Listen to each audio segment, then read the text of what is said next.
Pakistan is facing probably the toughest moment of its history.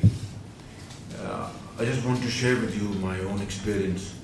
Back in 2010-11, I was dealing with that situation personally with the support of federal government and other agencies.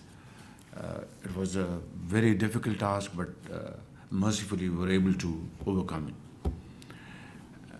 There was great support from international community, and we had from our friendly countries, brotherly countries.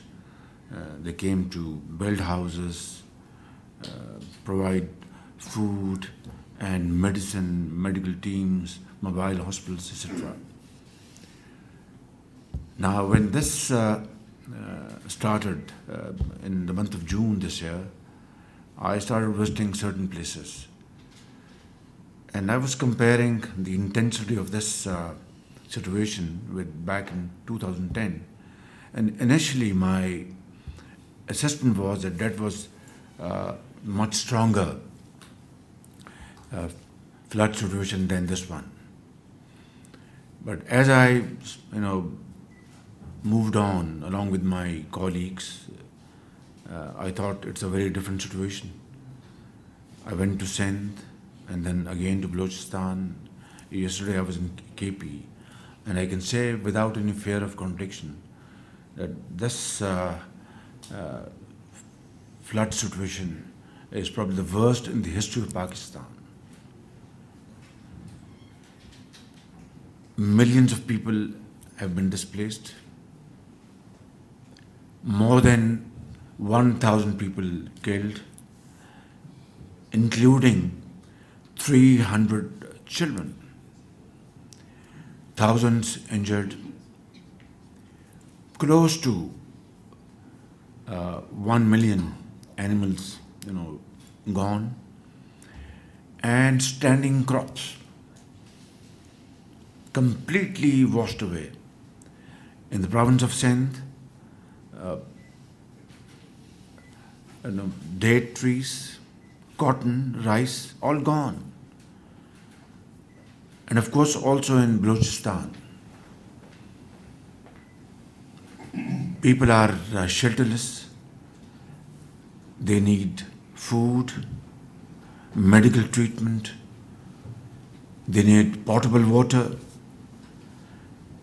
And the government of Pakistan, along with the provincial governments and with our rescue agencies like NDMA and PDMAs, that is equivalent to NDMA in the provinces, and the armed forces of Pakistan are fully committed and in action as I speak to rescue people, provide relief, and they have moved thousands and thousands of people to safe places. You must have seen some glimpse of that situation. Yesterday, a helicopter was able to rescue a young boy, I think, and I think it could have been either way. But mercifully, they were able to rescue him and fly him away. You are also in the field, and you have seen things for yourself. I am seeing it every day. It is a very severe situation, and this catastrophic situation has led to a very, very grim economic situation. We were grappling with a situation which we had taken over 4 months ago, and I'm not going to talk about politics here. It's all about this present situation. But then these floods have added on to our burden and created a very, very complicated situation. The damage to our infrastructure is very vast and is spread all over Pakistan. About 3,500 kilometers of roads have been damaged, hundreds of bridges and flyovers and underpasses. Electricity is off in many cities. Our ministers, our secretaries are in the field, along with the engineering force of Pakistan Army, trying to repair all these cables, roads, flyovers. 3 days ago, Quetta was completely cut off from Sakha, adjoining city in Sindh. And within 36 hours, our great engineers and officers and workers were able to repair and rehabilitate this communication. Now that is creating lack of access to basic needs of life. We are dealing with a situation which at least I had not come across in my entire political lifetime, even when I was not in politics. We are committing all our resources towards this relief and rescue. And then, of course, the phase of, and a very difficult phase of rehabilitation is just a few weeks away. At this point in time, we are trying to provide shelter, tents,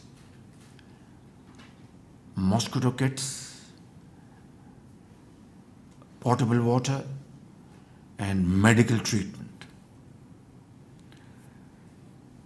We had appealed to our brothers and friends all over the world, and I'm very grateful to those countries and heads of state who have responded to our appeal. And as you know, charter flights are landing all over Pakistan, Karachi, Islamabad, other places. Some countries have started sending important items through rail transportation from Istanbul via Tehran to Islamabad. And the first train has started today, left today Istanbul. Other countries are providing cash, kind.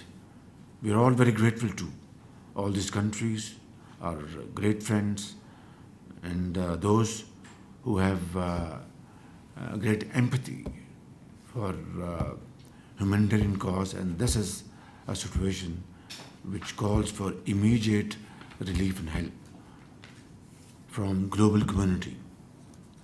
I expect that as television channels and mainstream media are reflecting these devastating scenes, I think the response is becoming quicker and very strong, alhamdulillah. Today we have troubled you in this room to let you know. I know you are very well aware of the situation on the ground, but today we'll give you a presentation which will show you what is the situation as of today on the ground in all the 4 provinces. We'll also show you the kind of relief work which is going on under the supervision of federal government, provincial governments, and of course by team effort of Pakistan's armed forces. Dozens of helicopters are in action. Boats are roaming around through shallow and deep water, carrying people, boys and children and women and girls to safe places, providing food, providing milk, and providing medicines. All this is happening, but this needs to be done at a much bigger scale. And this needs to be multiplied by many times. Otherwise, this challenge will remain a challenge till we really reach the last home, the last person, stranded various parts of Pakistan. So, ladies and gentlemen, this is the kind of situation. I wouldn't want to go into details. Yesterday, we have constituted, after thorough consultation, National Flood Response and Coordination Center, which will ensure effective and speedy implementation of all our actions. It will have communication with PDMAs in the provinces, coordinate rescue and relief efforts, and plan for our rehabilitation program. And also coordinate with donor agencies, bilateral, multilateral. I believe today they're going to have, UN is going to have, it's finished. It's finished, done? Done very successfully. But this is only going to provide $160 million. It's triggering others. Yeah. Already. So I think this needs to be multiplied rapidly. And I want to give one solemn pledge and solemn commitment at my command that every penny will be spent in a very transparent fashion. Every penny will reach the needy. There will be no waste at all, no patronage or political influence will work. That's my commitment, that's our commitment to the people of Pakistan, to our Creator and to our benefactors, to our donors and to our supporters. And I'll honor this commitment to the hilt under all circumstances. It's clear that your government is taking this very seriously, but these floods didn't happen overnight. They've been going on for a number of months. As you have heard and you have seen, you have witnessed yourself that this year around, the intensity of rain has been at least 3 to 4 times more than the average of the last 30 years. The moment we were getting this, warnings from Met, we sat here, we devised a plan, and we set out on our program, and we went flat out.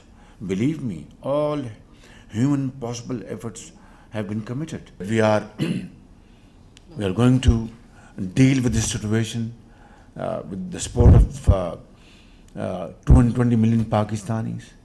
We'll put all our resources to serve the people wherever they are, and we will redirect our resources from development plan towards their rehabilitation. That's very important. We will certainly learn from our experience, but I think the global community should stand by us today. It's a yawning gap between our requirements and what we are receiving till this point in time. And are you receiving enough so far from the international That's what I've said. I think much more is required to be done. This very serious situation, and convey to all the 4 nooks and corners of global community what is that we require at this point in time in terms of relief operation, and what is required in terms of rehabilitation mode. I think I expect from the entire developed world and other segments of our community to come forward and support us in nation building efforts. That will be their finest moment, and that is what we expect from them. नाज़रीन, वज़ीर आज़म मोहम्मद शहबाज शरीफ बैनुल-अक़वामी media के नुमाइंदों से सैलाबी सूरत हाल पर गुफ्तगू कर रहे थे। आपने मुलाहिज़ा की और अब